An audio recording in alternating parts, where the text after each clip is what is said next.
So you lost the election. It happens. You may not have to stump for votes anymore, but you may have some things left to do before wrapping up your campaign.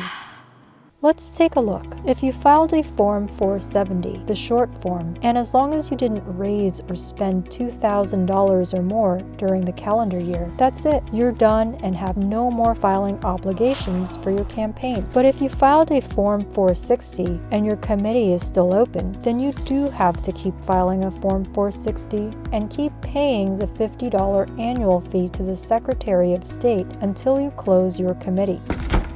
If you're not planning to run again for this or any other office, and you need to close your committee, make sure it's not getting contributions or making expenditures, and won't in the future. Make sure there's no money left in it. Make sure you've filed all the required campaign statements up to that point, and that you've disclosed all reportable activity, including how you reached a $0 cash balance. And make sure there's no debt or there's no intention or ability to pay off the debt.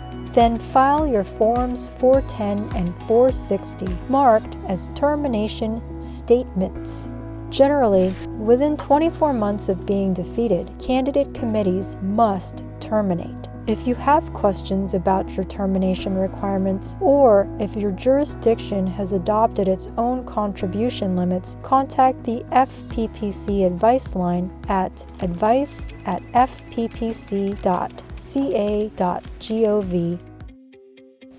Now, if you have campaign funds left over and you do want to run again for this or any other office, you will need to transfer or redesignate the funds before they become surplus. Remaining campaign funds become surplus 90 days after the last day of the post-election reporting period. But before transferring funds for your next election, be sure to file a new Form 501 called a Candidate Intention Statement for that specific office. As always, make sure to check the Fair Political Practices Commission website. You can find our candidate disclosure manuals for state and local offices, which provide more information on this topic. Go to fppc.ca.gov. And better luck next time. This video is intended to be a general guide and highlights only selected provisions of the law. It does not carry the weight of the law. Visit fppc.ca.gov or contact advice@fppc.ca.gov to learn more.